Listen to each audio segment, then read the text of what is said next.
हर हर महादेव मेरे साथियों, मैं पंडित प्रभात एस्ट्रो रिवर्सल चैनल यूट्यूब के माध्यम से आपका स्वागत करता हूं। आज मैं बात करूं कुंडली के छठे अध्याय के बारे में। कुंडली में छठा अध्याय क्या है? कुंडली में छठे अध्याय में क्या लिखा है कि जैसे आपको कल बताया मैं मूल त्रिकोण में कौन कौन सी राशियाँ स्थित होती हैं, उनका कहाँ कहाँ पे स्थान है।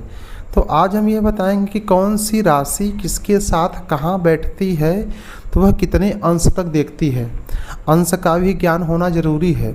जैसे होता है ना कि हमारे अगर नीच का ग्रह है, नीच की स्थिति है, तो फिर कितने अंश तक देखा है, वो क्या क्या प्रभाव डालेगा, तो उसको एक अंश के द्वारा भी देखते हैं। वो अंश का बहुत बड़ा योगदान होता है। ठीक है, तो आज हमारा जो टॉपिक है वह कुंडली में मूल त्रिकोण की स्थिति।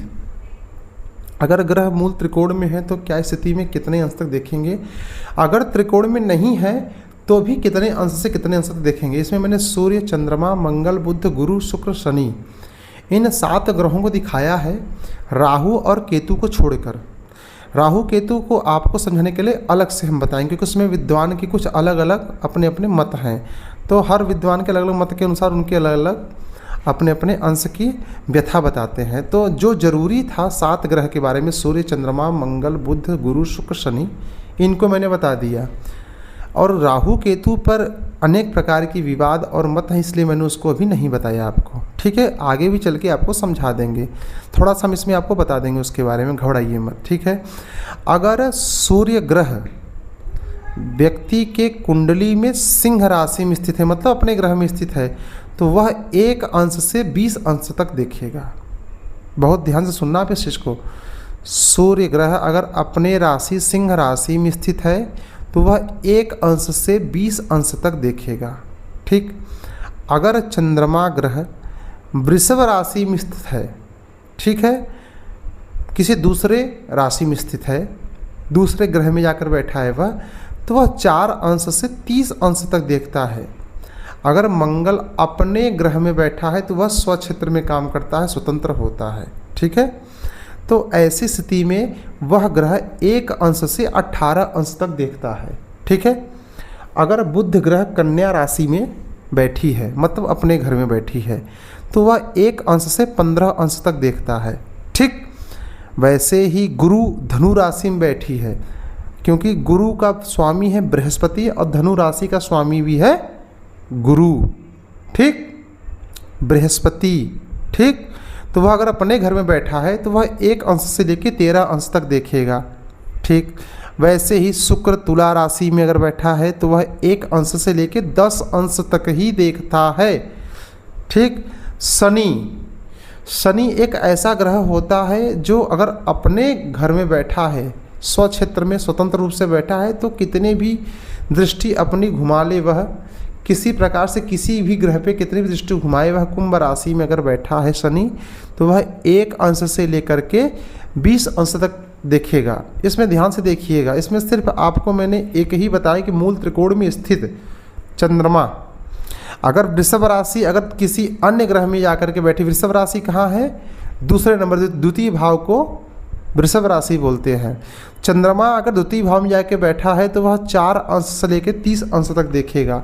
30 अंश में सारे ग्रह लगभग आ जाते हैं। ठीक है, किसी कारण से किसी शत्रुता होने के कारण उस पर प्रभाव न पड़े, लेकिन उसकी अंश वहाँ तक पहुँच जाते हैं। तो कुंडली में जो मूल त्रिकोण होते हैं, इनकी स्थिति हमें जाननी बहुत ज़रूरी होती है। आप अपनी भी कुंडली में देखेंगे, अगर वह स्वग्रही हैं या स्वक्षेत्री हैं या स्वतंत्र रूप से बैठे हैं, तो वह कितने अंश तक देखेंगे वो आपको बता देंगे। ठीक है, उसको बड़े आराम से आप देख करके आप यह समझ सकते हो कि मूल त्रिकोण की स्थिति क्या बताती है कुंडली हमारी। और जो भी व्यक्ति कभी भी कुंडली में अपनी दिखा रहा है या फिर ब्राह्मण से बनवा रहा है, तो उसमें मूल त्रिकोण की स्थिति क्या है और उसका क्या प्रभाव है। मूल त्रिकोण स्थिति के 4 प्रकार के होते हैं, 4 खंड होते हैं। ठीक है, सर्वोच्च बली, उच्च बली, बली और निर्बल, 4 होते हैं। ठीक है, इसकी चर्चा हम सर्वोच्च बली, उच्च बली, निर्बल और बली, इनकी चर्चा हम आपको कल करेंगे। आज मैं सिर्फ आपको यही बताया हूँ कि अगर कुंडली में मूल त्रिकोण में अगर राशियाँ के साथ अगर सूर्य ग्रह या फिर सारे ग्रह अपने अलग अलग ग्रह में भाव में विराजमान है तो कैसे क्या परिणाम देंगे। इसमें ज़्यादातर मैंने आपको यही बताया कि अगर वो अपने अपने घर में बैठे हैं तो कैसा परिणाम देंगे, अगर वो अन्य ग्रह में बैठे हैं तो वो क्या परिणाम देंगे। अन्य ग्रह में से वृषभ राशि बैठी वो 4 अंश से 30 अंश तक देख रही है, ठीक है। इस चीज़ का विशेष ध्यान रखो।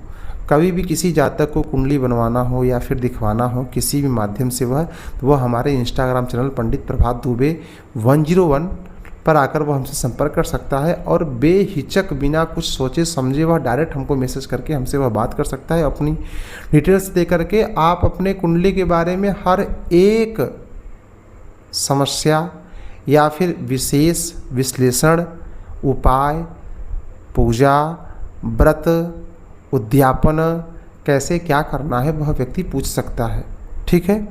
और कुंडली 2 प्रकार से बनती है, एक पंचांग के द्वारा और एक सॉफ्टवेयर के द्वारा। सॉफ्टवेयर की कुंडली होती है सही लेकिन उसमें व्यक्ति को समझ नहीं आता। पंचांग की कुंडली बड़ी स्पष्ट होती है, जो हम कुंडली बना के आपको देंगे वह पंचांग के द्वारा देंगे बना करके, ठीक है। आज मैंने सिर्फ आपको कुंडली के 6ठे अध्याय में बस यही बताया है कि कुंडली में मूल त्रिकोण क्या होता है, उसकी स्थिति क्या होती है, ठीक है। और जिस जातक को कुंडली बनवाना है वो हमसे संपर्क कर सकता है हमारे फेसबुक चैनल वास्तु ज्ञान पे या प्रभात पंडित फेसबुक पे या फिर यूट्यूब पे पंडित प्रभात एस्ट्रो डिवोशन चैनल यूट्यूब पे या फिर हमारे इंस्टाग्राम चैनल पंडित प्रभात दुबे 101 पे वह हमसे संपर्क कर सकता है। हमारे चैनल को बराबर जुड़ने के रहने के लिए अपने साथ जुड़ने के लिए हमेशा सब्सक्राइब और बेल आइकन को जरूर दबा लें, ठीक है। हर हर महादेव।